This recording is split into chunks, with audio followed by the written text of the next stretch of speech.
Mike, you mentioned this team's still, I guess, coming together. And last time you were here, you mentioned trying to find a new identity as the Adelaide 36ers. Do you feel you've found that identity now, coming into ninth round of the season? Well, I think every day is still a challenge, right? We're trying to almost rebrand what the Adelaide 36ers stand for in this group. We're 6-5. We got a winning record. We're right in the middle of it. I don't see any negatives at all. We got a really good group that's committed. We can do a lot of different things, and I'm excited to get after it and coach the second half. And I think those guys are ready to keep playing, and we get a chance to compete on a little bit more regular basis. And I think that'll help our group. Can you talk us through what you want to sort of tidy up over this FIBA break coming in now? Well, I think as a coach, you're always trying to get better, right? You want to connect your group. It's going to start on the defensive end. The first thing is always going to be your challenge of how you guard the ball, what your rotations look like, what your communication is behind it. I think in this day and age when cell phones are so prevalent, it's all about our connection and our communication within the system and everybody speaking the same language on the same page with the same goal. And that's where we're trying to go.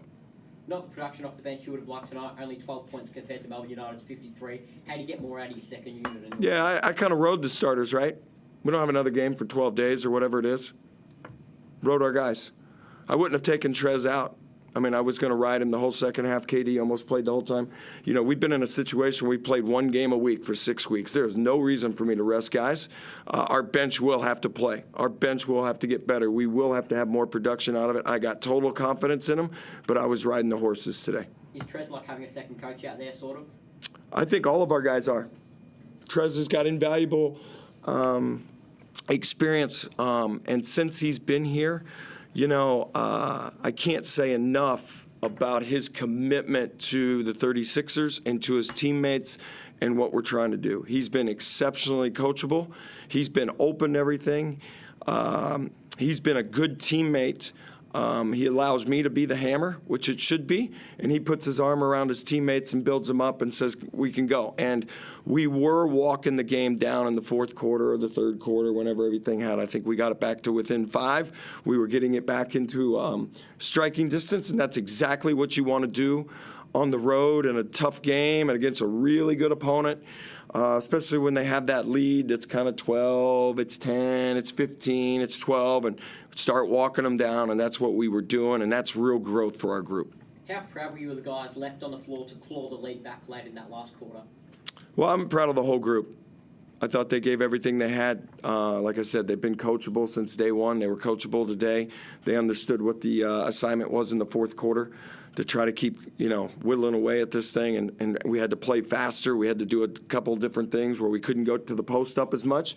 We had to play pick and roll. We had to play downhill. And we had to get inside out. So we tried to do that. Unfortunately, United kept making some shots on us because they shot the ball really well. What was the message to the group, I guess, after that altercation? Was it just to stay composed and, stay calm? There's no message.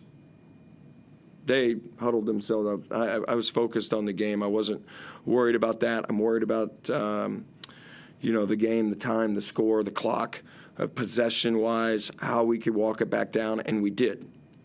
After that, we did make a run with that group on the floor, and unfortunately, it was a little too not enough, I guess, but.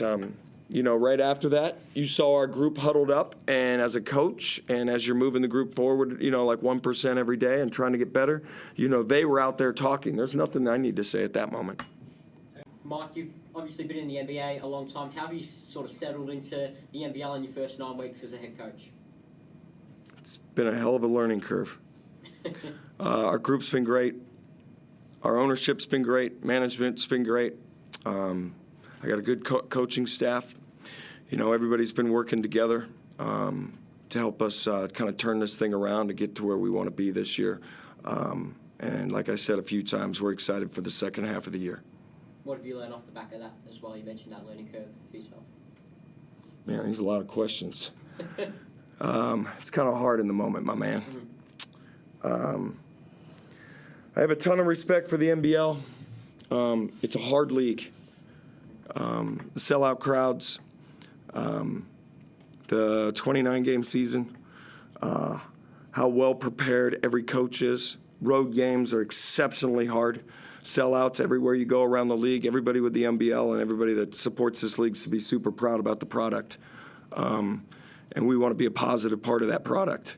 And we want to be a really, really good piece. And we're a talented team. And I just think that I have a ton of respect for the coaches and the players and the style of play. And I'm excited for the second half.